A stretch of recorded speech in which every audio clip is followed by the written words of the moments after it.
Hello and welcome to the Pro Wrestling Voice Podcast. I'm your host, John Lucas, alongside my co-host, Benny Bernard. Woo! Mr. Kevin Ortiz, how's it going, my man? Hey, it's going great. How you doing? I'm doing pretty good. Hey, man, how you doing?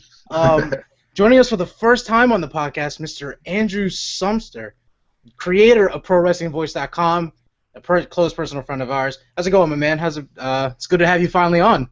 It's good, yeah. It's good to be on. Good to be on. I see you there with that Pro Wrestling T-shirt. You know, you can go ahead and check out our store at ProWrestlingTees.com/ProWrestlingVoice, where you can get shirts like those. Go ahead and show them off, man. Show them off. Show what you got. You have to check out. Why wouldn't you want one of these? I have no idea, my man. That's a great question. I have, because the one I have is baller. You know. Follow us on Twitter at PWV_podcast for all your wrestling news, articles, opinions, and information. Check out ProWrestlingVoice.com.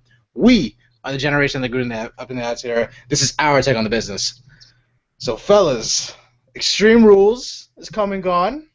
It's a lot of good, not that much bad, which is it's amazing to me, and I'm so happy we can talk about wrestling for fun. You know, it's not like we're gonna shit on something immediately because it was just absolutely awful.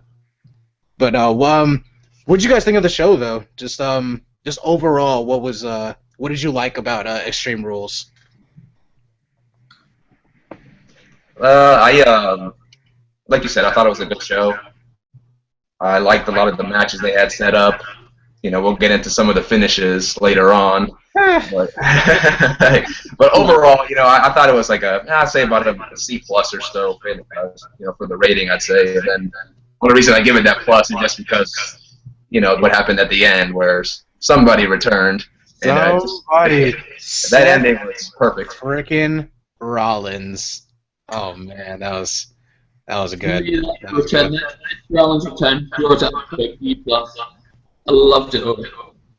Yeah, no, I even kind of like his new gear too. When he came out in that, I was like, oh shit, he literally just redid himself, and I'm so happy he did too. Yeah. You know, because it's funny, like since Seth left, and kind of I know it's like WrestleMania gear, but Roman Reigns is kind of wearing like Seth Rollins lookalike clothes. Yeah, that's true. He had like the gray and the gold and all that, and it's I always thought Seth Rollins kind of had like a hipster Batman kind of costume, if that makes sense. And now Roman Reigns is just like, I'm like a SWAT guy, like Big Boss Man, but I look a little cooler because I have long hair and gold on it. Like it's Boss Man pulled it off better than Roman, I think. But that he did. Yeah, Vanny, what'd you think about Extreme Rules though? I liked it. I'd probably give it about a B+ as well. I enjoyed it more than Payback because I know we talked about Payback. We felt it was pretty average, but I think overall Extreme Rules in terms of match-wise, match quality. Of course, we'll talk about some of the finishes later on. Yeah. But overall, I think it was a fun show. You had a potential match of the year candidate. You had a big return, so a big surprise. What more can you ask for in a pay-per-view? Tell me about it. Andrew, I think I've got your thoughts, but just go ahead and help introduce the audience to you. Not a lot of people know you, and I think now might be a pretty good time to just break the ice a little bit. So how long have you been running ProWrestlingVoice.com? .com, I can't remember what it was in fairness, but started Pro Wrestling Voice as a whole. It was only back in September. Okay. Sorry, go ahead, continue. Yeah, in those 6 months, we seem to have got quite a following. I would say 14,000 followers is what we clicked over to today. Wow. Awesome. And awesome. yeah, it started it to have somewhere to rant about wrestling, and it grew into something bigger than I thought it ever could be. Yeah, man. No, tell me about it. I remember when you first reached out to us when we were still our old podcast. I'll throw it out. Scorpion Force Wrestling Podcast. Throwback. We were 2 episodes in, and you were like, "Hey, would you guys be interested in becoming the podcast for our website?" And I was like, let me talk about the guys and see what's up. And in all honesty, I was probably gonna say yes anyway. You have a much bigger platform than what we had, and marketing and just being on a website, feeling a little bit more official, was always one of our big goals. And the fact that you did reach out to us, I was like, hell yeah, like this guy actually wants us to be on their podcast, and he actually likes what we have to offer. It's that he didn't tell us to change anything. Keep it to an hour, but we'll do our best when we can. But sometimes, like we like to say, good wrestling talk is hard to come by, and it sucks when you don't have your other buddies to talk to. So what I like to do is I try to do something different from other wrestling podcasts because I do listen to a lot. I listen to the Taz Show every morning now. I listen to Vince Russo when he's on the Wrestling Game podcast because I think he's better than the other two dudes on there. They're okay, but like they're just Debbie Downers all the time, and it sucks. They praise stuff when it's good, and I don't know. I'm not trying to throw heat their way or anything, but it's like of all the I'm trying to go for a more upbeat, high energy podcast. Like, hey, let's have some fun while we talk about wrestling. And if something sucks, we'll say it sucks. But for them, it's just like you start at like a -5, and you kind of just decrease. And but they're real though, and I appreciate that too. Whereas we're not gonna bullshit you or anything. We won't throw the book at you. We mean that. But yeah, no, man. Like, this is just, I don't know if I've said it in person to you, but this is informal. We really appreciate the offer. We really appreciate you giving us the opportunity to do what we love to do and do it well. And yeah, no, man, we really do appreciate it. Yeah, man. Oh yeah. What is the wrestling? What'd you say? The fans can come together. You can all come together. You can all talk about wrestling. You don't get shouted out when you talk bullshit, and everyone just has their opinion, and you just all argue about it. But you can argue about it together because it's all what we love. Absolutely. Oh yeah, absolutely. You're right, man. You're right.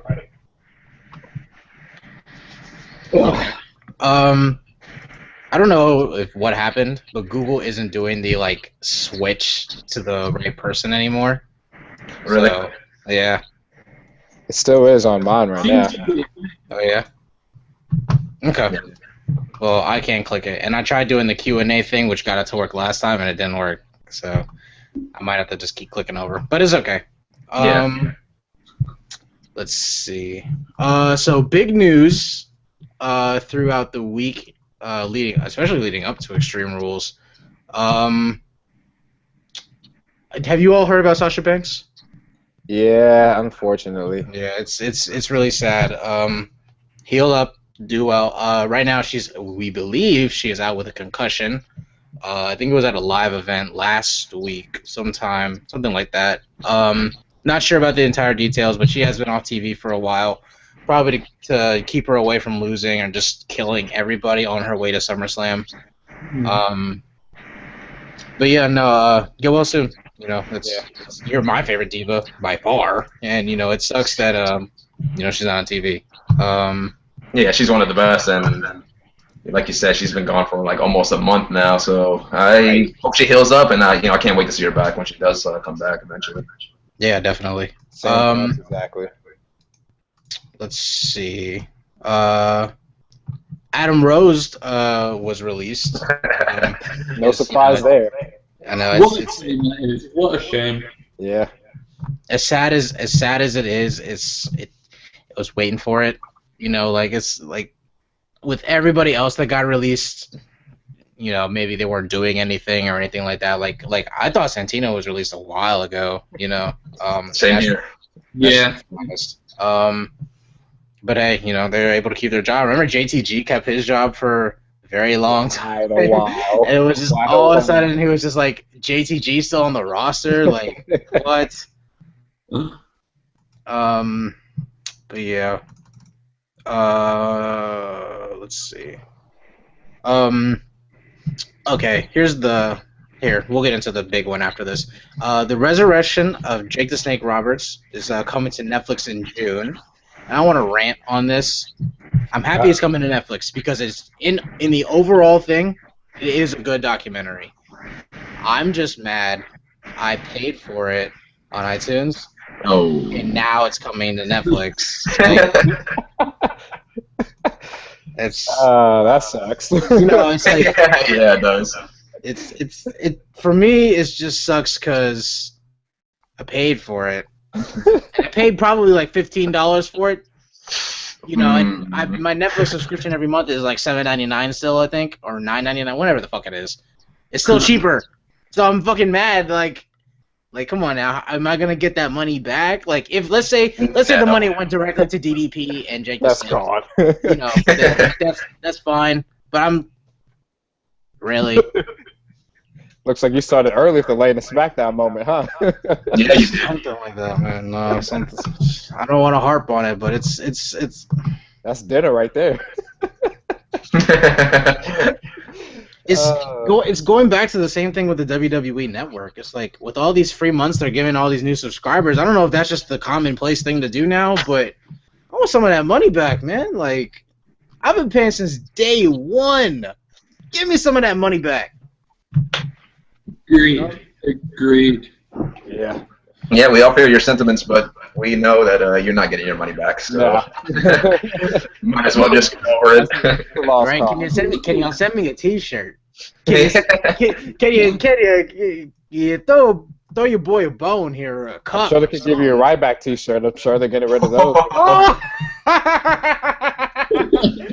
They won't have any issues sending you one of those. No worries. Oh, shots fired! Shots fired! Oh man, no, but they were doing the buy one get one 50% off last night, and I looked, and I was pretty close to buying a Seth Rollins T-shirt, but I was like, in like 4 months, he'll have probably one that's a little nicer. It just happens. There's nothing against it. It's just like, hey, here's my T-shirt that I'm wearing today. Put it on shelves so it can sell out because it will sell out. Oh yeah. It looks a lot nicer than his older logo because now it has the bullet, like the gun, not the crosshairs. You know what I'm talking about? The aim. Yeah, I know what you're saying. Like the target or whatever you want to call them. Yeah, target. But yeah, so we'll see. Did anyone buy a shirt last night? I did not. No.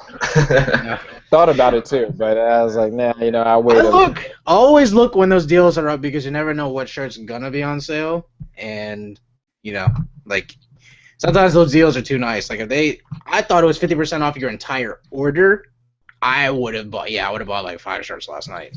Yeah, that's what I thought you said when you texted me, and I was this close to making the purchase. Yeah, no, I have plenty of shirts. I got my Brock Lesnar on, but we'll see. Let's see. Okay, so Cody Rhodes asked for his release. I believe it was Saturday, or the reports came out of that on Saturday, and Sunday he got his release. I believe it was before the pay-per-view. It was before the pay-per-view, right? Yeah, I think so. Unfortunately. Okay, so what are we feeling? What are we thinking here? Like, it's sad, man. It's just really sad to see a guy who had so much potential just go to waste. They never really did anything with his career. Like I was telling you guys, I thought he could be a main event player right now, along with Ted DiBiase, wherever the heck he is. But, yeah, exactly. They were supposed to be the stars of the future, and it's just frustrating because they do this to so many superstars, like they're doing now. Apollo Crews, Baron Corbin, just to name a few guys. I hope they don't follow the same path because I want those guys to be successful. Definitely. That's how I feel about it. I saw in his comments that he was like frustrated with booking, and he went after both head writers. Yeah. I heard on the. Oh, hang on. Go ahead, Andrew. Can you blame him? The booking for him has been awful. Yes, absolutely. It's been atrocious. For Cody Rhodes, the man to return, and they've just been having none of it, saying no one wants it. If you look on Twitter when he got released, it was quite obvious that's what everyone wanted. Mm-hmm. I heard on the Taz show today he wanted to drop the Stardust gimmick 6 months ago. Yeah, I saw that. 6 months ago. I don't doubt it. He wasn't going anywhere with it. He wasn't. Absolutely not. And that's the worst part about all of this. It's like, it's WWE. You want to drop a gimmick? You take him off TV for 3 months, 4 months, whatever. Let him come back. He's Cody Rhodes. It's like we're not stupid. We know who he is. Yeah. He can come back and do whatever he wants. He could just come back he could literally just come out as Cody Rhodes and we'd be okay with it.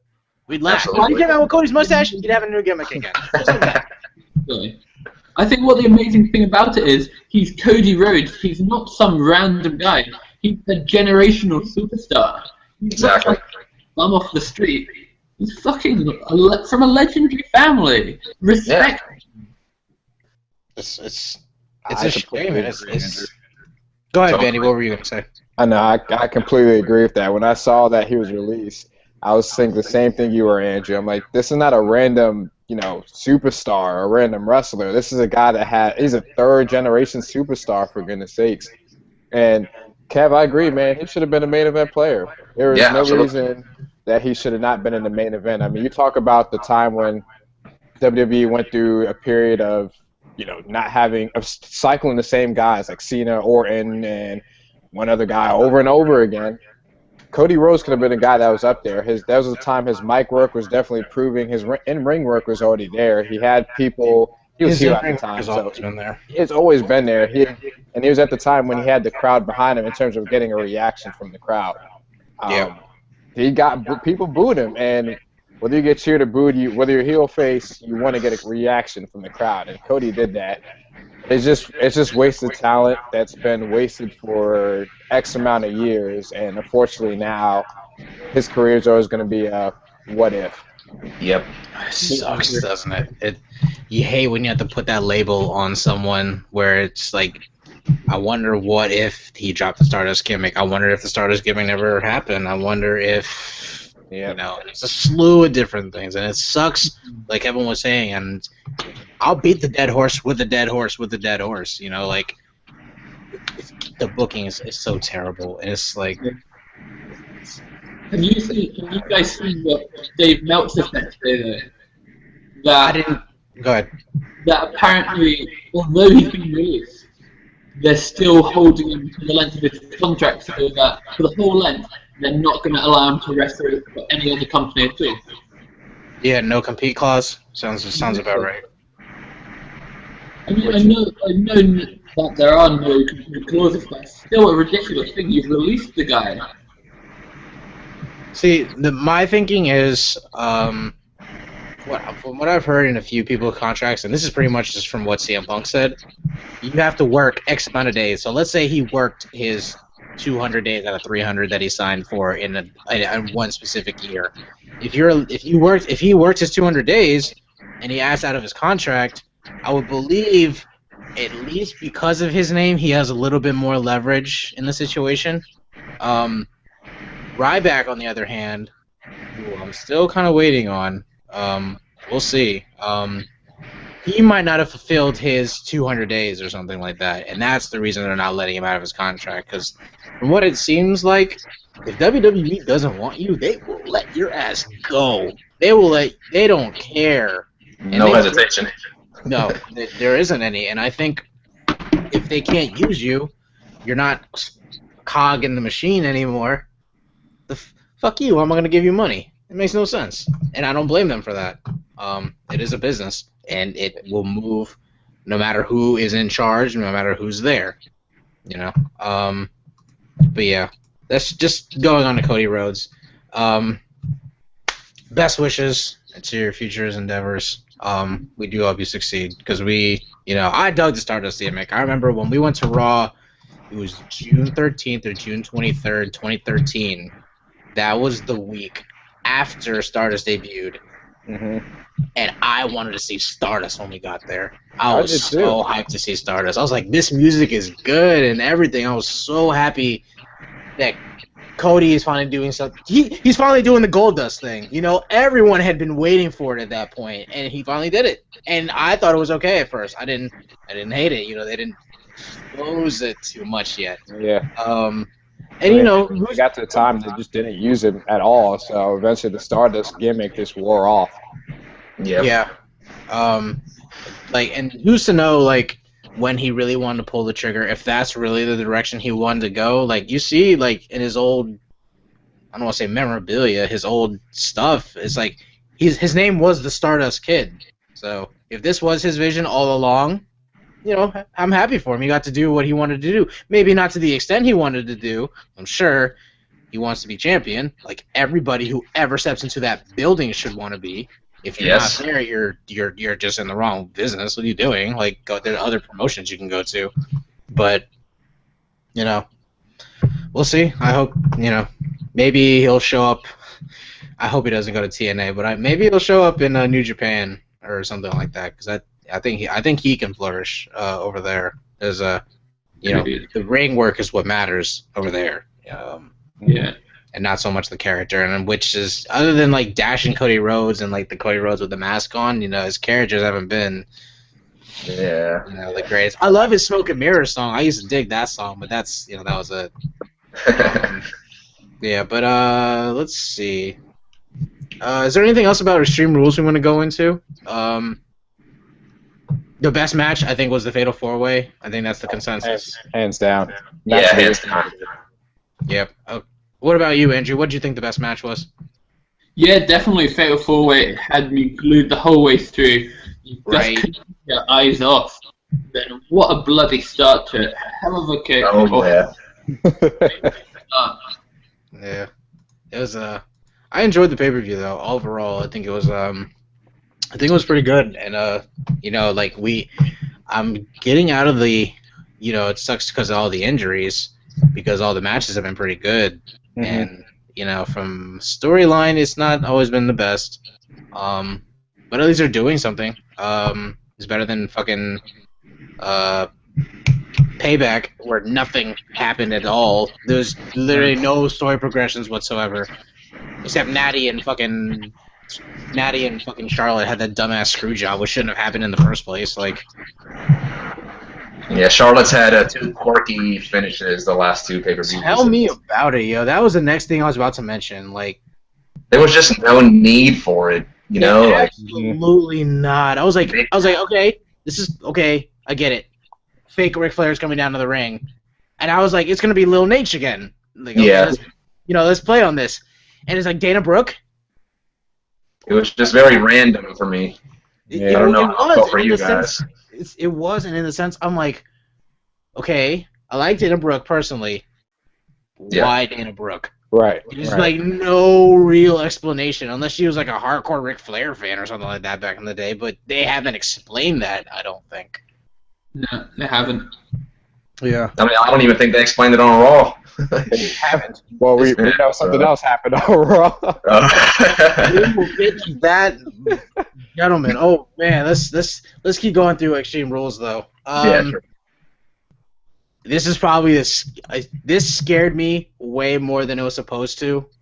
But when the Vaudevillains hit the Whirly McDermott on Xavier, and they almost lost, dude, I was like, no, not this way, not them, damn it, no, and fucking Xavier kicked out. Fuck yeah, Xavier. Yeah, thank goodness. We all thought it was genuinely over, man. I thought it was over for sure, because, like you said, that's their finisher they've done on numerous tag teams. That's always ended them. Exactly, and he kicked out. I was so happy, man. Just ecstatic. They've squashed people with that move, like, and it's not his own fault. It's just he's good outside because of the trombone and stuff. No one's really seen too much of Xavier in the ring like they've seen Big E and Kofi. They don't know what Xavier can, how much damage he can absorb. Like, well, how many finishes is it going to take to beat him? So, and until today, I don't think too many people knew his finisher was Shining Wizard. Right. Like, now I think a few more people know, especially if you know what the name of the move was. Andrew, what'd you think of this, though? I know you've seen the podcast, and we're very high on the New Day, so, Yeah, I love New Day. Absolutely love them. But I've got to say, that finish, I thought it was a great finish. That, the Shining Wizard, straight away, you don't see it all the time. I think the last person who did it was, AJ Lee? Yeah. She did do the Shining Wizard. Yeah, she did. Very true. Wow. Good call. It's good to see it back. It's not a move that's overused for once. And I think Xavier Woods is the sort of guy who you'd expect to use it. The small guy who you don't see much of in the ring, who is the underdog in the ring, stuff like that. Oh yeah, no, I like that he uses it. It's always, for me, I love finishers that you don't have to use leverage, if that makes sense. Like you don't always have to pick the guy up. Like the curb stomp was like almost the perfect finisher because you can do that shit to anybody as long as they're on the ground, heads getting smashed. Like it's like my favorite finisher of all time, Sweet Chin Music. As long as you're tall enough to get that foot up there, it's over. Shawn Michaels, it's over. And I don't know who Shawn Michaels didn't hit Sweet Chin on. And even if he did hit it on Big Show was probably on his knees if he needed to get down on his knees. He may have to jump to hit him. Right? Do it off the turnbuckle. I think he's hit Big Show with a couple of them. Shawn Michaels, I want to say he got some has. reach. I just don't know if I've seen one. Yeah, he's got some reach on him.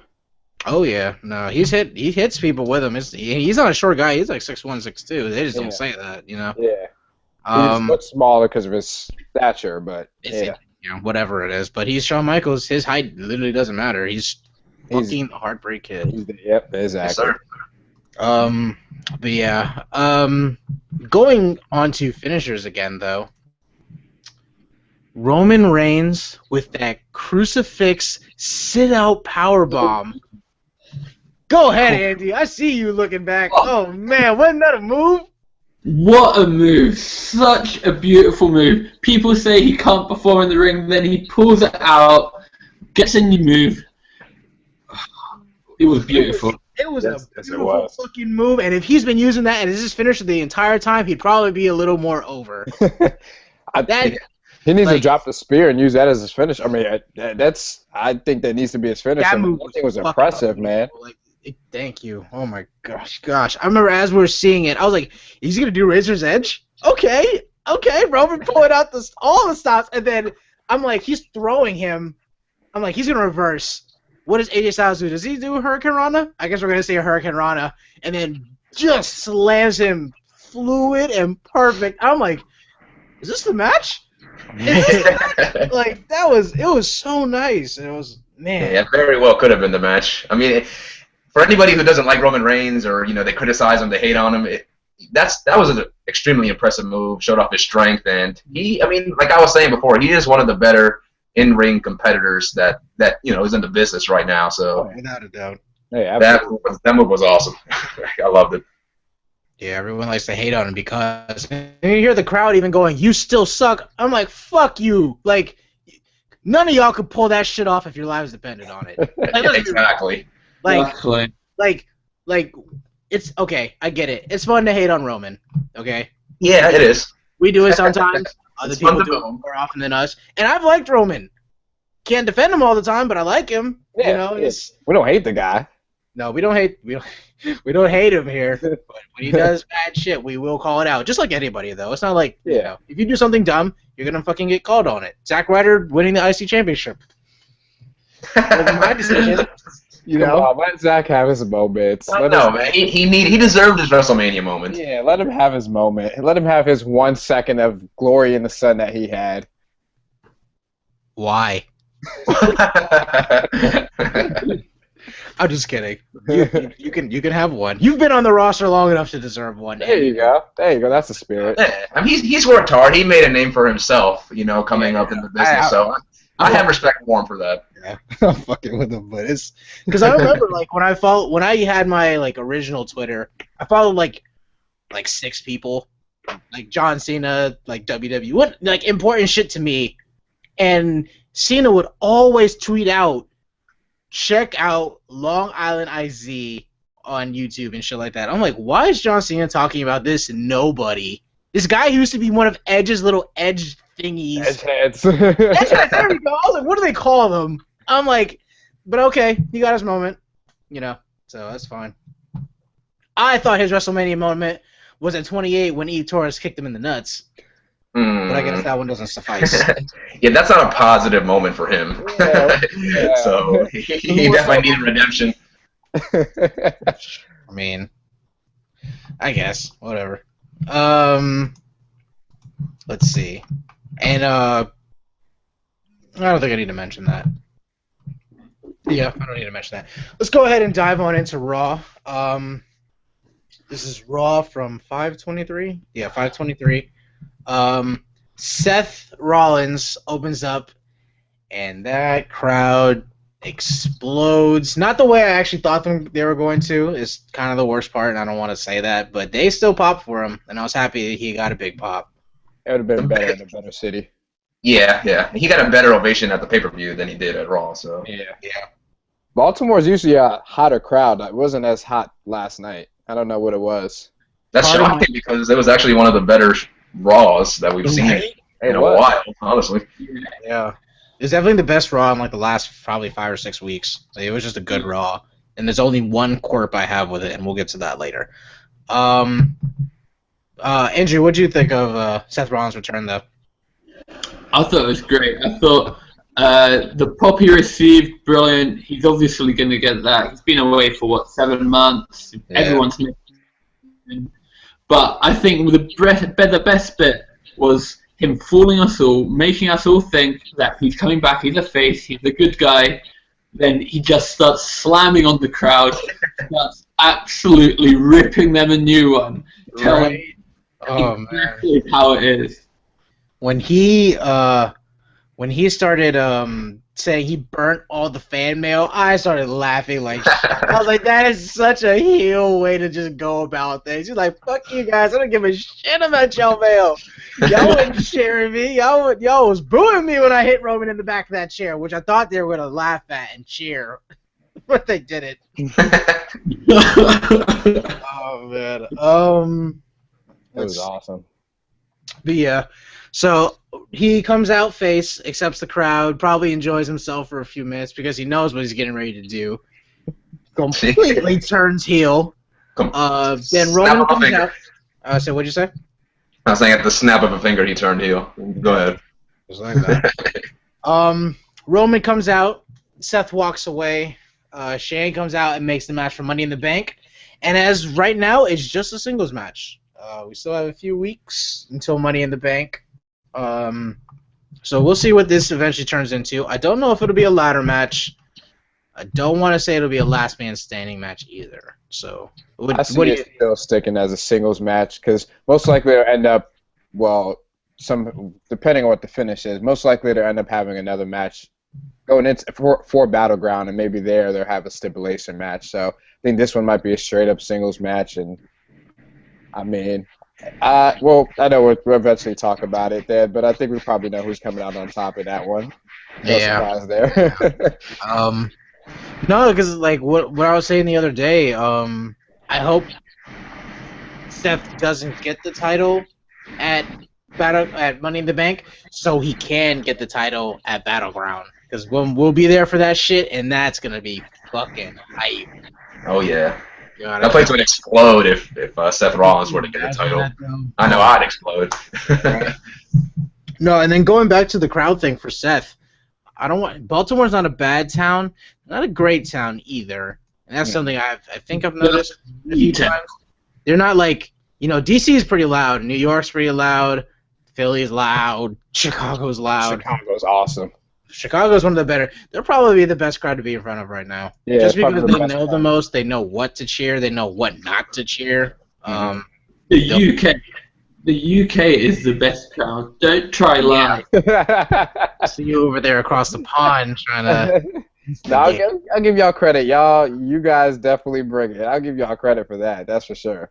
Oh yeah, no, you guys being part of the post-Mania Raw crowd is always great, and I love when WWE does go overseas for that tour because you get real reactions. Like, this is exactly what we think of this guy, and of course your hometown heroes are gonna get like some cheers. Like, that's like the one place on earth Wade Barrett will get cheered louder than John Cena.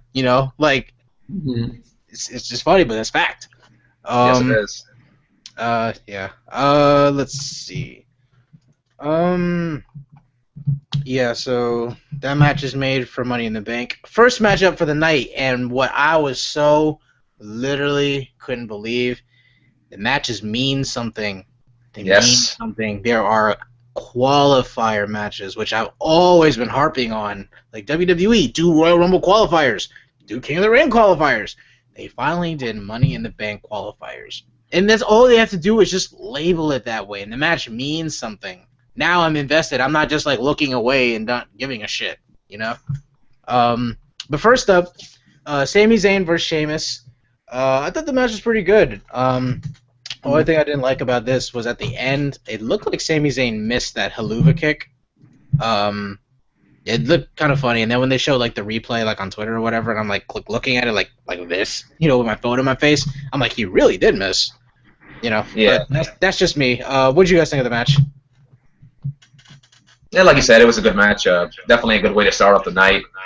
Again, I love the fact that everything actually meant something because, as a fan, you can just get that much more invested when there's actually stipulations, at hand. So I thought it was a great match, and like it's just awkward finish, but I'm happy with the result because Sami Zayn, I think we all knew he was going to pull off the W. There's no way he wasn't going to not go over in this match. The match seems more interesting with Sami Zayn in it as opposed to Sheamus, and that's kind of my logic going into all of the matches. I was like, now who makes more sense for this match right now, And later to on, Sheamus' credit, to his credit, he's after the match, he he definitely had some good heel work he was putting in. Yeah. Let's see. Was it after the match? Oh, yeah, it was. Immediately after the match, there's a backstage promo with Renee Young interviewing Apollo Crews, who's getting ready for his match with Chris Jericho later in the night. And Sheamus attacks after Apollo Crews says something about the new era. He's like, you think you're better than me? You think you can replace me? Nah, and he just fucks up Apollo Crews. Yes, he did. And we'll get back to that later. But yes, we will. Next up, New Day come out for a promo. Happy Birthday Raw, 1,200 episodes. I'm so mad that Social Outcast came out because that cake was going to go on Michael Cole's face and everyone would have loved it. And I'm I was waiting for it and, I was like, boo. Like, this is the first time I actually want to boo the Social Outcast. Like, god damn it, you fuckers came out like 1 minute early. 1 minute early. You could have came out afterward and just had a big laugh, but no. Bow Train.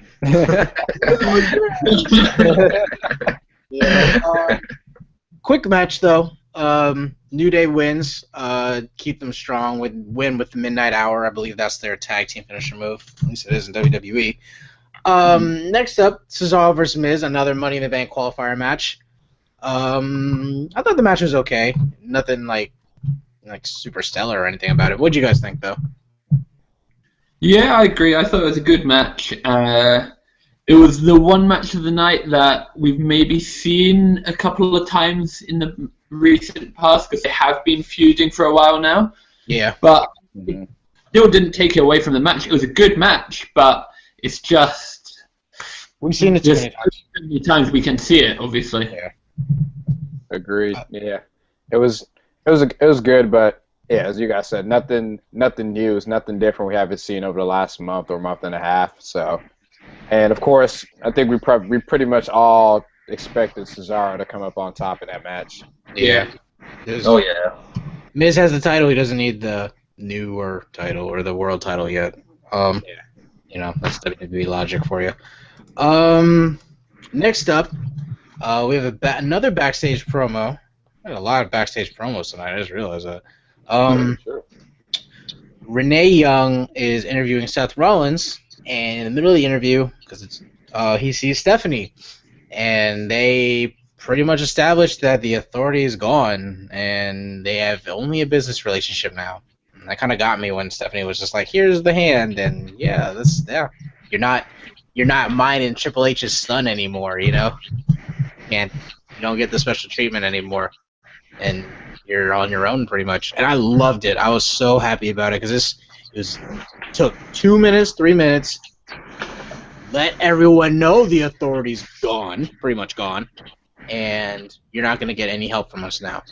Which they kind of weren't getting help from him anyway. They were already putting him in matches with Brock Lesnar, like. But not really good. Not really the best way to help somebody out. Nope. No. Yeah. I liked it too. It's kind of one of those rare times in WWE where a storyline actually had closure. They closed up loose ends and proper closure. So I know I love that backstage promo too. As you said, it was short, efficient, and got the point across. Yep. Exactly. Yep. Short, sweet, and to the point. I was a little surprised. I'm surprised that the Authority isn't I guess, going to be behind Seth Rollins, you know. But Yeah. I'm glad to see him just, you know, have a singles career of his own. He doesn't need anybody's help. It's refreshing. Yeah, exactly. But will this mean we won't see the match that the whole last summer was building to with Triple H versus Seth Rollins? Because if the Authority is over, then there's no reason to see that match in the first place. And I think, well, I don't know about you, still. Can you say that one more time? You kind of like froze in the middle of that. Yeah, with the Authority over, then surely doesn't that mean that Triple H versus Seth Rollins has no reason behind it now? Yeah. Yeah, that's true. I would agree. I would think there's no point in having the match now. Yeah, now like John was saying, the past few weeks, they'll probably lead into, I guess, if Triple H comes back, probably him versus Shane. That seems a little more realistic now than Seth versus Triple H. Trips versus Shane seems like a possible match at SummerSlam. Yeah. I don't know about you guys. I didn't really want to see the Seth and Triple H match. I know they could have had a great match, but there wasn't a real desire for me there. You know, it's like, oh, you're going to be the rebel son that fights against the Authority. That's, I don't know. We've seen it before. Yeah. Yeah. I was interested in it for the fact that, I mean, and we've talked about it before, Triple H seems to be, I mean, he can still go better than most of the roster now. So just match-wise, and I think leading up, promo-wise, and just the work building up to it, and the in-ring would have been a great payoff. So I would have loved to see it. I mean, again, yeah, just like Andrew said, it's probably pointless to have it now, but I would have loved to see it. Yeah, I agree with you too. I would have loved to see it because, as you said, they're just two of the best guys that the business has right now. Yeah. And I mean, personally, I'd have rather seen them two instead of Reigns versus Triple H. So. Oh, no. That's kind of the way I look at it. I get that twisted. I definitely would have rather seen Seth versus Trips than Roman versus Trips. But, you know, it's not like who knows if Trips versus Roman was what we were originally going to get. Like, yeah, that's true. Let's say Survivor Series last year. You know, I'm pretty sure we didn't think we were going to get here. I think the injury bug, reared its ugly head for the booking into Mania. I thought it should have been Ambrose and Roman, especially once it was like Roman's or Ambrose and Trips are last in the ring. We know Trips are gonna win, but just pull the trigger on Ambrose and let's just see what fucking happens, because we know what happens when you pull the trigger on Roman. Fucking backlash out the ass, man. Yeah, we can see the results. Sorry about that. No, you're good. When you hear the outcry from people at WrestleMania, like what they're saying is like the boos were deafening. Could you imagine hearing deafening boos for any one person? Nah, it's weird, isn't it? It's weird. There's something not right about that. It's like, I get it if you get legit heel heat to get people to boo you, and when I mean legit heel heat, I mean like Iron Sheik threatening to bomb America, legit real heat. Roman, it's just like you're fucking John Cena with a new name and long hair and tattoos. No, and everyone hates. I don't hate John Cena, but everybody else hates John Cena. And I get it. It sucks because now I'm literally getting a taste of my own medicine, and it doesn't taste very good. Now you know what I've been going through the last 10 years. Oh man, it sucks because if there wasn't a lot of other good things about WWE, I'd change that channel quick. I kind of see where the ratings are falling now. That's funny. But before we continue real quick, I want to apologize to all the fans out there. Me and Kev weren't able to do what we set out to do before Extreme Rules, and that was to take the title off of John. Unfortunately, folks, John still has the championship because he did predict one more match than both Kevin and myself, right at Extreme Rules. So at least for another few weeks, and I know he's going now to get the title so he can show it off and brag, but for at least another few weeks until Money in the Bank in June, we will have to see John carrying the WWE World Heavyweight Championship around. We're sorry that we let everybody down.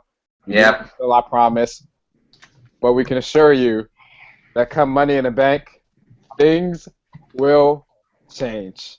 Yes, sir. Couldn't have said it better myself, Andy. Oh, it looks so ugly on it. Oh, God.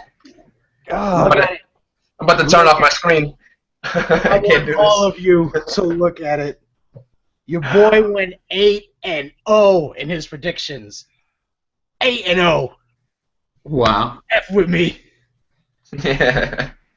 Hey, you got it done. As Vanny was saying, just enjoy it these last 3-4 weeks because this time it's really going to be the last time you hold the belt. Yes. That's a guarantee right there. At least I hope so. No, But you will never, ever rightfully own this championship.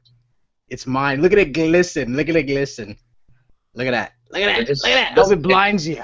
It doesn't. It just doesn't look right. It just doesn't look right. Oh, no. It looks beautiful. It is right on my way. Okay. You know, there's always certain times in WWE history where the title is in the wrong hands of the wrong superstar. And sometimes in podcast history, the title is in the hands of the wrong person. This is one of those times. The title is in the wrong hands. But that was change. It's truly historic. It's in the wrong hands in the WWE and in the wrong hands on this podcast. Y'all trip because y'all could have picked the same people I did. We could have did this tiebreaker, and guess who would have won the tiebreaker again? Hold on. You know what? I blame one guy, and that's Kalisto. Yeah, it's all his one fault. job. One job. All he had to do was win. Because after the butt whooping that he took the previous week, first of all, slipping on Raw, the accolade that he took, oh my goodness, his back was done. I thought, they might have some sympathy, and, he's not going to pin Rusev, but still walk out champion. As long as he did that, we would have had a different story right now. But no, Kalisto had to screw everything up and lose. I don't think you understand that Kalisto is not a good United States champion. Oh, we established that from almost day one. I mean, he's been booked awful as United States champion. But I thought, they might give him a little leeway, maybe keep it for another few weeks. But I'm never picking Kalisto again in another match. Actually, he might never be in another pay-per-view. So we might not even have that problem. Yeah, let's hope. This is man. I digress. No, we just had to send an apology out there. Feels good to be the champ. Feels good to be the king. Yeah. Yeah. Next up, let's see. Chris Jericho versus Apollo Crews, and just before the match even starts, Apollo Crews, like, you didn't even sell that you just got your ass whooped. And I mean, no, he did not. Whooped, dog. Like, it was as if it never happened. Yeah, he came out there looking real he fresh. came out there throwing his arms up and shit. I'm like, what are you doing? Like, Fucking stupid. Thank you. What is his gimmick though? Literally, he comes out every week, smiles, his big smile, runs out, does his little wah, and that's his entrance. That's it. The whole match, he smiles and talks to his opponent. Like, did you hear on Raw? Like, him literally talking to Chris Jericho during the match. Yeah. Terrible. He's like a new version of Rocky Maivia. And it's like, that smile will get you over. I like you from NXT. By all accounts, on the main show, you are let's be nice about it. Let's say he's probably 30. He's built. He's black, and he lost to a 45-year-old dad bod. Not has been, but. Oh yeah! Whoa! Yeah. Excuse me for 1 second, guys. Hate to be this guy. I'll be right back. It's fine, but he lost to a guy who's 15 years younger than him, and that's being nice about it. Like. Yeah, I mean, I think Apollo Crews we all talked about how we were surprised when he got caught up. I still think that he got caught up too early. He did get caught up way too early. And I remember, like, that Raw I was like, oh, shit, Apollo Crews is coming up? Cool. I can't wait to see what he's going to do. And now, they're finally giving him a real feud. He can feud with Sheamus. I think Sheamus and him can have a pretty good feud. They'll have some very physical matches, I think. And he's going to need it because, honestly, I mean, Sheamus is one guy that the crowd hates, so this might actually help Cruz because, I mean, just like Andrew said, what is his gimmick? I mean, he doesn't have anything, so there's no reason for fans to get behind him. So now that he's actually going to be in a feud with Sheamus, might give fans a reason to care about him because I like Cruz too, but I don't care about him on the main roster because I have no reason to care about him. Yeah, there isn't. Like, shouldn't he have had this one feud, though, in NXT? He didn't have one solid feud in NXT, did he? Yeah. Like, the only thing I honestly... had a run with the title in NXT. He's the one who needs it. Otherwise, he's coming up and being a smiling man, and that's his gimmick. That seems to be it, though, because that's all he's done. I mean, it didn't make sense to me for him not to win this match because why does Jericho need to win this? You know, you're supposed to push the younger talent, and they're doing the exact opposite with this guy. And you know, I hope he doesn't end up like a Cody Rhodes per se, because that seems to be the path he's taken. They're just kind of ignoring the fact that he got promoted from NXT to Raw, and what's he done to impress any of you guys or me? Nothing. Like we said, it's like just this. Let's just look at the match itself. Jericho just came off of a cage match where he got beaten the shit out of, had Band-Aids on his body from the thumbtacks, which was a nice touch, by the way. Like, man, that thumbtack that was nasty, man. That slam was vicious. Oh, that was just straight bam. And now I think about it, because I remember when they're all at my house, Andrew, we were watching Extreme Rules together. I was like, electric chair drop Jericho onto those thumbtacks. That would be the best thumbtack spot ever. And now I think about it, if you can't land on the back of your head and someone has the thumbtacks going, that'd be really bad. Yeah. So that was my logic as to why that didn't happen. Because the spot, like the reverse code breaker into that was another nice spot. That was better than I thought it was going to turn out. I was just like, oh shit, he just dropped him onto fucking thumbtacks. He flat backed onto thumbtacks, got his elbows all effed up, and Ambrose hit him with a dirty deeds. Ambrose complaining about that little one. Right? Jericho has like 40 tacks in his back, and Ambrose has like 2.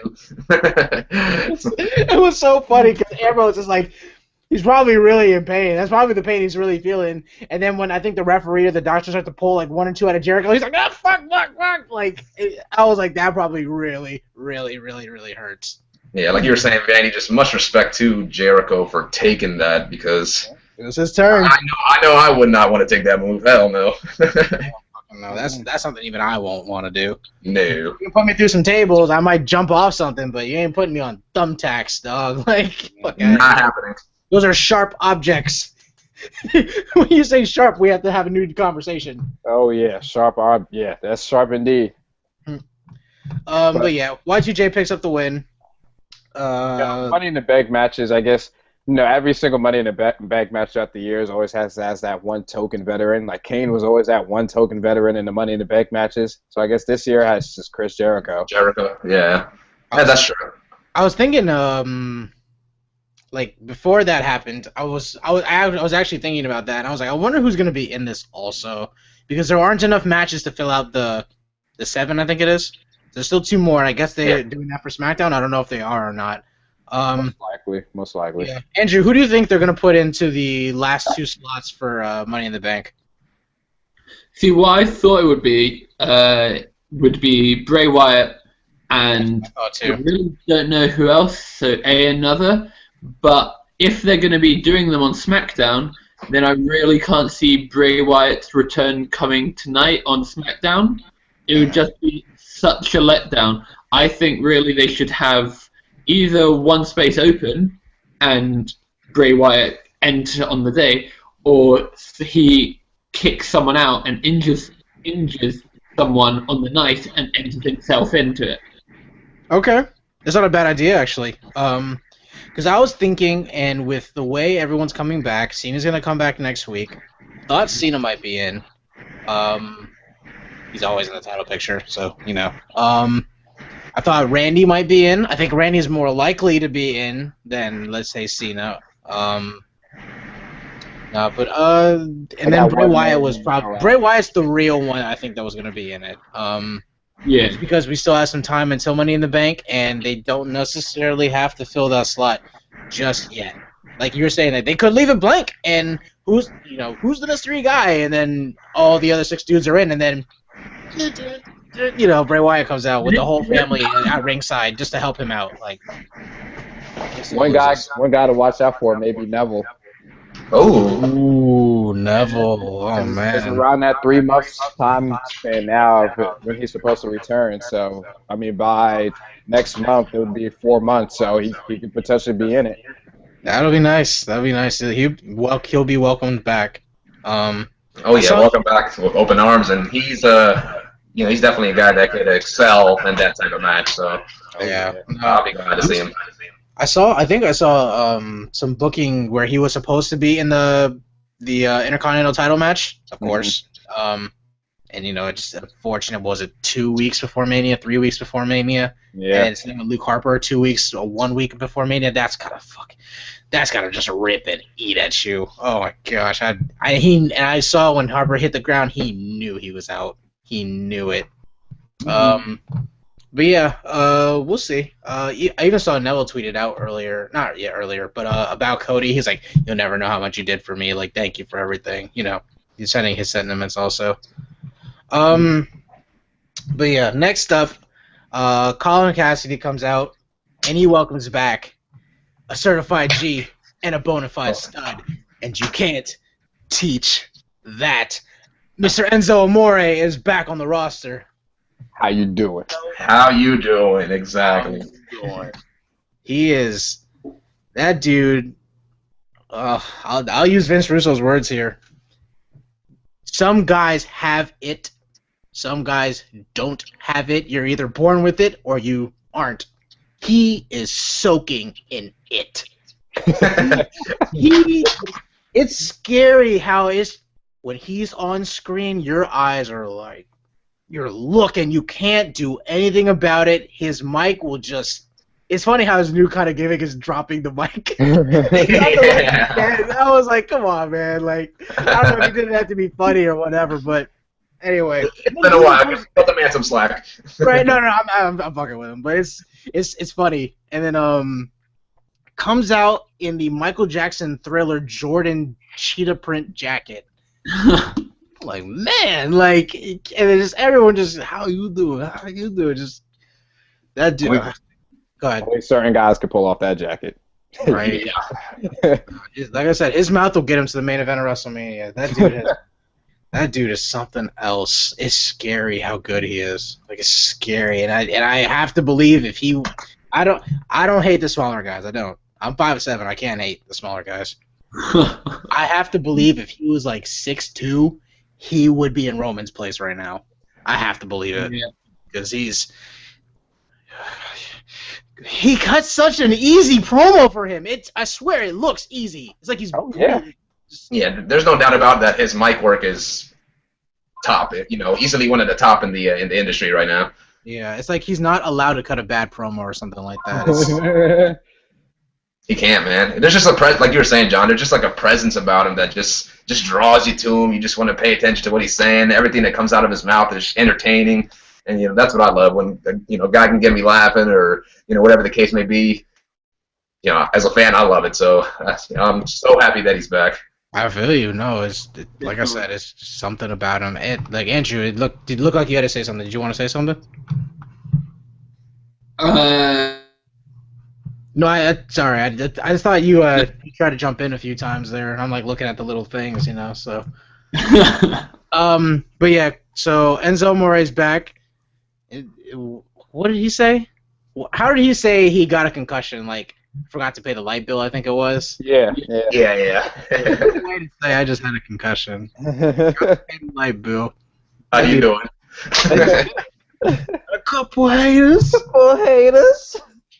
Oh man. Anyway, Colin Cassidy and Bubba Ray have a quick squash match. Real quick. Oh man. And next up, the promo of promos. Andy, when we were doing the tests for this yesterday, I cut it off in the middle of the promo, right before Charlotte says, "Get out of my ring." That stops the broadcast, and I had the camera like to my side, and we're all just like, "Oh my gosh, hell I yeah. can't believe this is this is a moment." That was like the one moment I really, really wish I had our reactions, because it was so. It's finally happening, and damn, this is good. Like, She gave everything Charlotte said. Go ahead, Vandy. No, I was saying she gave the performance of a lifetime. That was her best performance. Oh yeah. Mic work, everything, and oh my goodness, I felt bad. I mean, I was laughing at first, but then by the end of the promo, I felt bad for Rick. And I mean, Rick, I gotta give you 2 claps on the Ric Flair. Woo! Because I felt bad for Rick on that one, man. Oh my gosh, Charlotte was about to make me cry with her performance. Yeah, my man Ric Flair had a few tears coming down his cheek out there. Yeah, He's a crier, so that's nothing new. But You're right though, John. I was shocked. I mean, we all knew it was coming, but I just didn't think it was going to happen yesterday. No, it came literally out of nowhere. Like, but man, just there was meaning behind all of her words. There was so much conviction. And then even looks like she starts really crying, and I don't know if she's fake crying or not. But it's like, I bet she's probably been waiting to say some of this for a few years now. And just the line towards the end. No, you can watch me on TV like I did for the last 30 years. And I was like, that was a low blow right there. It was a low blow, but in the best possible way, because she's full fucking blown heel now. There is absolutely no turning back. Nope. Man, oh man, that's like the one that gets the entire audience. That was like, oh, she said it. Oh my gosh, like, that's all the praise in the world for them. They did an absolutely phenomenal job. And what I thought was going to happen at the end was she was going to beat the shit out of Dana Brooke. That's what I thought was going to happen at the end. I was like, because during the promo, I was like, Dana Brooke is still there. What is she going to do in all this? You know, I forgot she was there still for a second, because I was just so focused on Rick and Charlotte. I was like, oh yeah, Dana Brooke's still standing in the ring. Why? Still, we don't know, but she's there. I guess she'll be Charlotte's like right-hand girl now, or whatever. But what I've seen from it is that what could be happening is that they're forming some sort of faction with, like, Charlotte, with Dana, but then they want 2 others, and I can't really think of 2 active heels for the Divas on the roster who could fill the spaces. Because I'm pretty sure Naomi, as far as I saw, she was injured. Tamina was injured. And then what are we left with? We're left with Natty, Paige, Sasha, Becky. That's 4 faces. 4 faces. Yeah. And then Emma's out now, so I would love it though. I would love to see some sort of big faction all protecting Charlotte. I don't think she needs it, but I think it could do her some good having that support there, because she is still a bit green, it feels, on the mic. I know she is. She is. Mm-hmm. But was golden last night, and if she can pull it out the bag like she did last night, then she's absolutely fine. And then she can beat the shit out Dana and go at her own. That's a good point, though. Yeah, that's what I think. Well, that's a good point, and I guess to go the opposite direction for a little bit, I could see this as Dana possibly turning on Charlotte at some point, in the next few weeks, at the end of the month or whatever, and possibly set up a feud between them 2. Yeah, and Dana push. She's a young up-and-coming superstar, so you got to push them. That's why they're there. Yeah, definitely. I wouldn't be surprised if Emma, like, going on your faction idea, Andy, I wouldn't be surprised if they let, if depending on how long they want to let it run, I wouldn't be surprised if they let Lana join, and then in the future when Emma joins, like, just have a heel blonde stable, just because. And Lana can talk her ass off for all of them. Yeah, she could. Lana can talk her ass off. Charlotte proves she has the chops. She's got to see it every week now. And it's like the good and the bad of that. And I'm happy because I used to go on her all the time for sounding so much. So, in all of her promos, there was some emotion behind this. Her real, not Southern accent came out, but you could tell I can really hear her talking. It's not like I'm talking in wrestler voice and slow so you can understand what I'm saying in my promo. It's not, anyway. Yeah. If they were to pull off that faction idea, though, and if they were happy to pull someone up from NXT, then I think someone who could be great in there, who just split with the tag team, would be Alexa Bliss. Alexa Bliss. Oh, she did just split. I forgot about that. Yeah, that's true. And they always, in a faction, you always have to have that one young one who's going to be the future star. It was Randy in Evolution. It should have been Cody in Legacy. Can we have Alexa being it in the Divas? I think it should be. Look at you. I like it. Good booking, Andy. Good booking. I like that. I like that. I haven't even thought of that one yet. All right. No, just all praise, no bad for me anyway in that promo. I can't wait to see what happens next week. Next up, Ambrose versus Ziggler. Another Money in the Bank qualifier match. As soon as I saw that Ziggler was in the match, we knew who was going to win. And I'm just going to go ahead and move on from that. Good match, though. It was a good match. Nah, I don't care.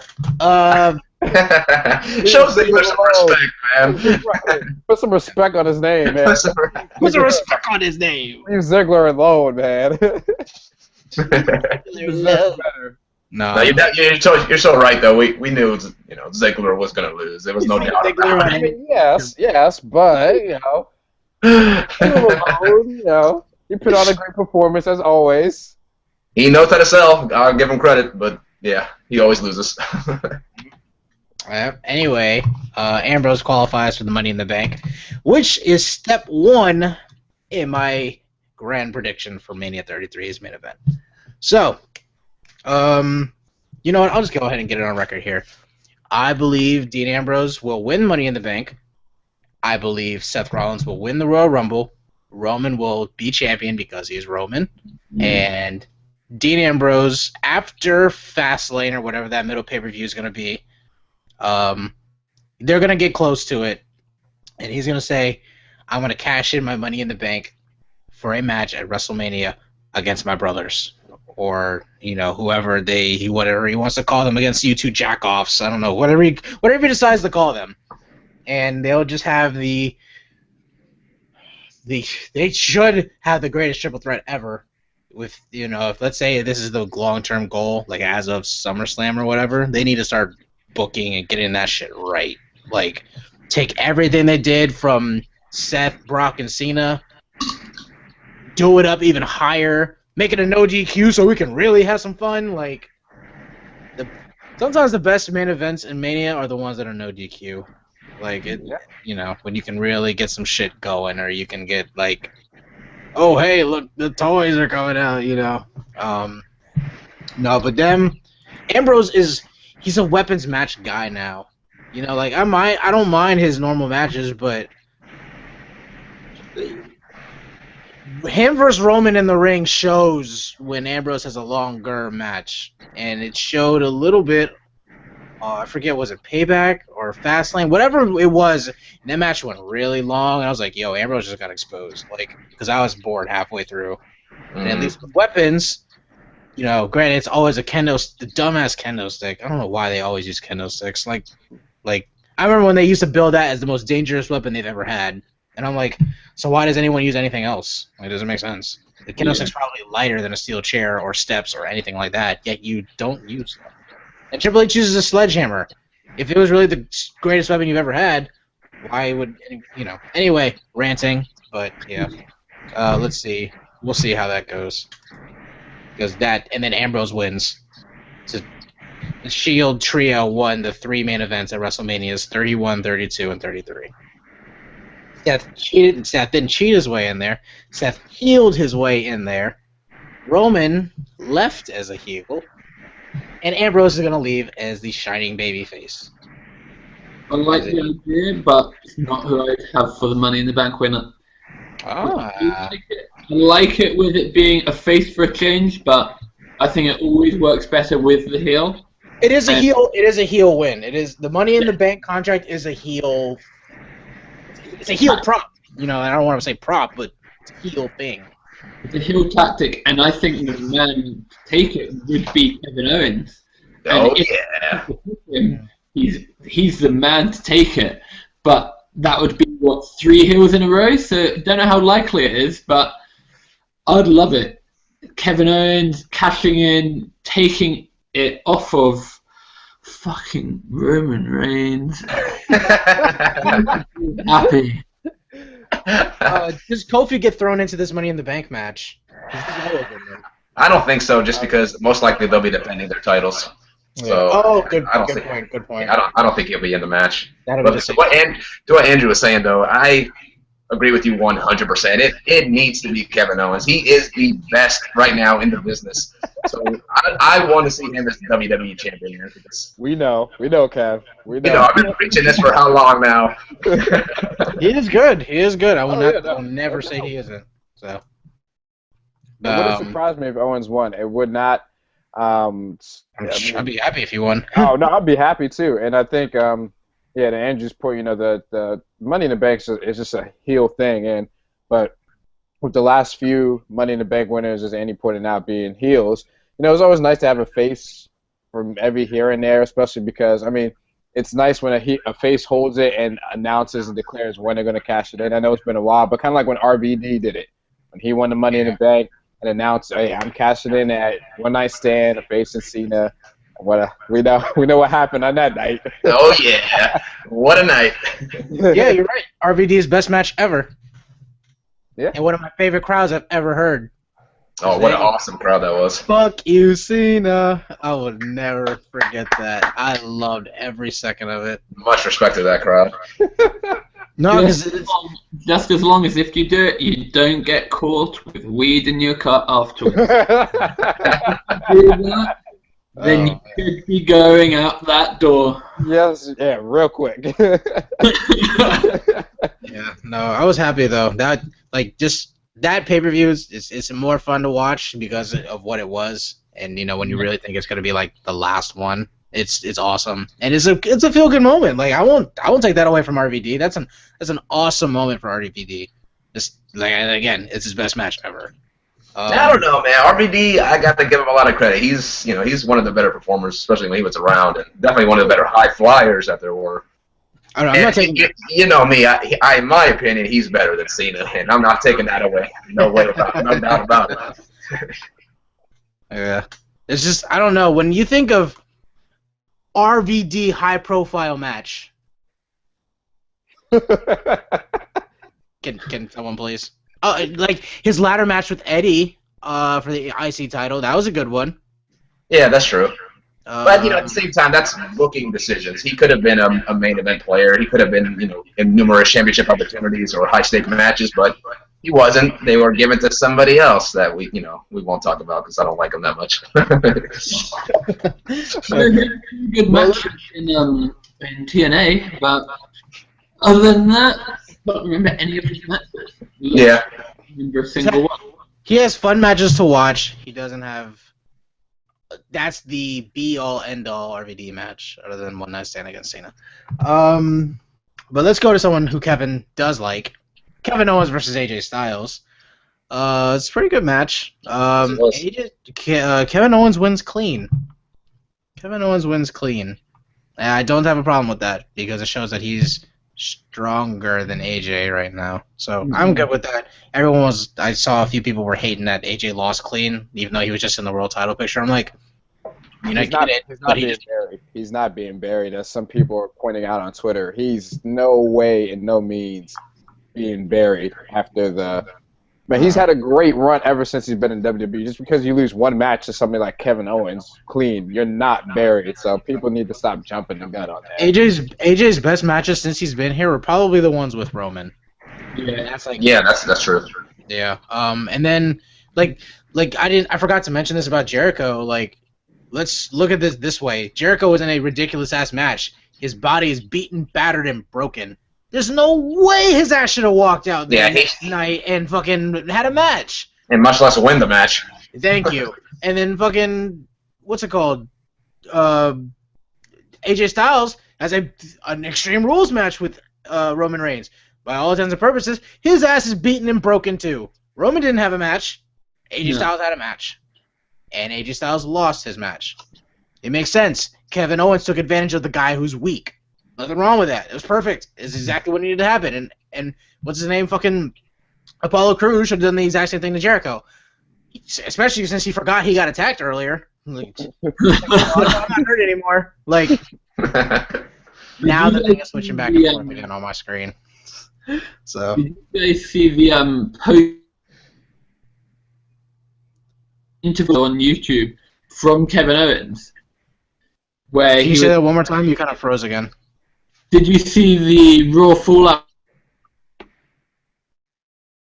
With basically saying how everyone's going to complain, how AJ Styles had his mind on other things because the club had left him, and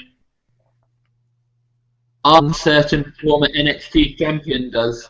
Kevin Owens added fuel to the fire and said, "It's not even AJ's club, it's someone else's club." Yeah, I heard that. I heard about that. I didn't see it though. That's funny. I like it. We know what that sets up. Oh, I can't wait. I can't wait. But I was reading earlier today too that said, you know, in response to people thinking that AJ's getting buried, it said WWE still has big plans for AJ Styles. They didn't say what it was, but I think it was the Wrestling Observer that reported it. But they said it's still WWE still has big plans for AJ Styles. So AJ's not going to go anywhere. They see the potential. They see how over he is. I mean, he was one of the top-selling merchandise guys once he came in. Oh yeah. So they're not going to just allow that to fall down. So, I mean, again, and with the club thing going down and possible Finn Balor coming up, I can't wait. Yep. Can't wait for that. I mean, I guess I can see where the fans are kind of coming from. I'm not saying he's getting buried, but they are making him, you know, not look like the strongest out there. You know, he is getting kind of manhandled in some of his matches. You know, except for the Kevin Owens match. That was a pretty, you know, back and forth, pretty even match. And like you said, it's not a shame that he's Kevin Owens. He's one of the best that they have right now. No, and not it's at all. especially coming off that match with Reigns where, you know, his body had to take a beating. So it makes sense, like you were saying, storyline wise. So. Yeah. Yeah. I forgot to mention this before. Before their match, AJ and the Bullet Club, they break up. You know, and It was a night of breakups. Yes, it was. It was a breakup. It was a breakup, and It was a very emotional. Yes. We're not even like. Did he say we're not even friends anymore? We're not even associates. Maybe down We're the not road. friends. We're not brothers. Yeah. Exactly. Do they turn on AJ in the future, or do they just kind of let him be? No, they're turning. They're gonna attack him. No, Well, they need the heat. I think what should happen is they're beating down AJ, don't know when. I think it has to be after the NXT special. So they're beating down AJ, and then out comes Finn Balor to save AJ, only for him to put the finger bullet or finger gun up to AJ, shoot, and they attack. And the proper Balor Club is formed. I love it. I love it. That'd be interesting awesome. to see. I can't. No, I really can't wait. They're just kind of buying their time with this Bullet Club thing or Balor Club, Bulletproof, whatever the fuck they're gonna call it. You know, when they decide on it, when they officially form, then we'll have some. You know, but anyway. I like it though. I like how it's, you know, as a storyline being dragged out, because, you know, everybody kind of expected Slow it build. from day one that, oh, okay, once Anderson and Gallows came up, it was going to happen right then and there. But the fact that it's kind of building and brewing a little bit, you kind of see seeds planting. And, of course, now with the breakup between them and AJ, and I agree with Andy, I think it's going to happen after the NXT special when Balor takes on Samoa Joe in that cage match. I think, you know, we can see AJ should be expecting a beatdown very soon. Andy, when is the NXT special? It is right now. It's a week I'm away. It's the 8th of June, I think. Yeah, I think that's about right. Yeah. It's coming up. All right. The NXT special though, with the cage match, because NXT are sort of that. You feel that they have a sort of retro feel in a way. What sort of cage would you expect? Do you expect one of the new ones, or would you like to see one of the big barred old ones that like Hulk would have thought in? Vandy, you want to go first? Oh, that's tough. Come back to me. I don't know. See, I think it would be likely they just stay with the normal, but it's something you could see NXT doing, trying to be different, and they're not wanting the old ring or the new cage, sorry. And also, would they even have room to hang it in the arena? That's a good point. Yeah, that's a good point. I mean, I would. Yeah, that's a good point. If it even be able to fit in there. I'd love to see something retro, kind of like you said, it had that old school feel. Because NXT has its own unique feel as it is in general, as opposed from just Raw and SmackDown. So having something that, if it's a cage that had it stand out even more, like a retro cage or something different, I would love it. I would hope they go down that route because NXT is just its own special entity of its own that we've come to know what it is today. Yeah. But I can't wait. Every NXT takeover event has been phenomenal, and this one, is going to be no different. Yeah, no, what I think they'll do, I think at live events, what they do with cage matches is they set it up like in the middle of like what would be a commercial break or something like that. So I wouldn't be surprised if we get like an NXT style cage. Like, I don't want to say it'd be all like yellow and shit like that, but maybe like a newer version of a cage. Like I think we got a new version with Ambrose's Asylum. So we'll see. I'm not opposed to going retro. They still have guardrails in NXT, right? I think so. Yeah, I think they have guardrails there. So kind of I can see how like an old school cage might look pretty cool, but I know for the talent and stuff like that, you don't really want your head bashing into like a real bar, with like a cage. There's a little bit of give there, You can do my face is getting grated on the thing. You can't do that with the Brett and Owen Hart cage, the blue one. You can't do that with that, Yeah. But yeah, we'll see. I try not to harp too much on that kind of stuff, but I do know what you mean though. It would be cool to see what they do end up using, because this is their first cage match in history, so it'd be nice to see if they do it up a little bit, Mm-hmm. You know what? I think this is the first episode that I did not have a Lena SmackDown moment. That's what happens when the show is good, my man. You don't need man. to do one. I had one for you, and it wasn't even a real big one. So it's been a good week of wrestling. I think we've all enjoyed it. All right. Oh man. Yeah. So and we popped Vandy's Five Guys cherry this before the pay-per-view. So go ahead and tell the audience just how good Five Guys is. It is absolutely amazing. It is amazing. Their headquarters is right around where we live, and I have never eaten at Five Guys until this past Sunday before Extreme Rules, and it was delicious. It was awesome. I don't eat fast food too often, but I always every here and there love to try different things and try new things, new restaurants. So, it was always passed by it, never went there, but it Needs to slay. I'm going back. I'm probably going back sometime this weekend. Like to hear. I was thinking about it, and like just after I mentioned, I was like, I could probably go for Five Guys right now. I was like, I could go for a good burger right now. Because after this, I might make a drive over to Five Guys. Don't tell me, man.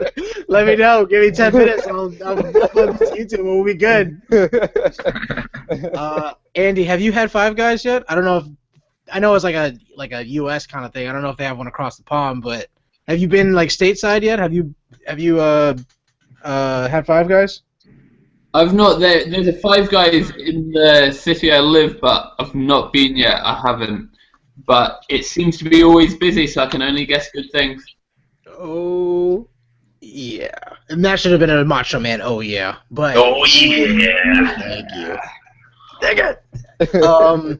No, man, it's just really good, and they're super. You know, they're like, God, man, a little pricey, but you know, like for the price, that's like the one place you really get your bang for your buck, and it's. You will come out full, I guarantee you that much. Not lying about the damn truth. Oh, Not man. lying about that. Yeah, you're right though. It's amazing. It's definitely one of the best burger places or restaurants that there are, and it'll blow your socks out, man. Go give it a shot. It's the best burger I've ever eaten for good reason, and just the fries are actually good too. Their fries are legit good. Like they're not, you know how some places they do like the trade off, like our burgers are really good but the fries are, you know, the fries are really good but the burgers are. That's my McDonald's analogy because the burgers there are. You don't. I want a good burger. Go ahead and choke, baby. If I want a good burger, I go to Five Guys. Don't go to. Bandy. No. You all right? I think we lost him. Okay. Just thinking about it. Something happened. Someone snagged him. What's up? Oh shit! What's up? My impact will get tatted today. You impact got tatted? Keep talking. Ah, man. Oh, you got okay. Got a little surprise guest right now. All right. Yes, you did. Hey, can't blame him on that one. Can't blame him on that one. No, sir. Nothing wrong with that. Are we on camera? What do I have to do? You just have to talk. About what? Nothing. Just come here and talk. Okay. Somebody's coming on camera. Who is this? These are the other dudes I do the webcam with. Guys, this is Era. Hi. Hey. Hi. Hey. It's a podcast. Hi. So Kevin, say hi. Hey, how's it I've going? got a tattoo, guys. It's right there. All right, cool. Is it like you just got it like fresh like now? Say what? Was it a new tattoo like now, like just recently? Yeah, it still got the stuff like on it it. just happened. Oh snap! Oh, Wow. Like it just happened.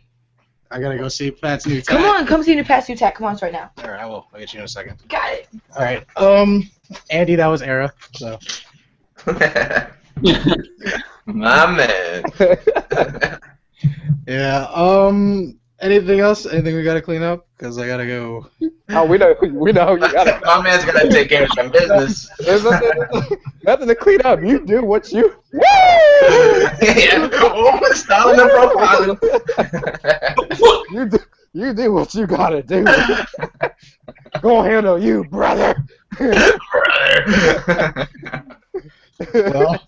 Go Good. ahead. That's our show this week. Be sure to like, share, subscribe, leave a comment below. Tell us what you thought about Extreme Rules from this past Sunday. Be sure to like, share, subscribe. Follow us on Twitter at PWV_podcast for all your wrestling news, articles, opinions, and information. Check out ProWrestlingVoice.com. Check out our store at ProWrestlingTees.com/ProWrestlingVoice, where you can get shirts like those. My man, Andy, show it off, my man. You know. I'm your host, John Lucas, alongside my co-host, Betty Menard. Woo! Have fun, John. Kevin Ortiz, how's it going, man?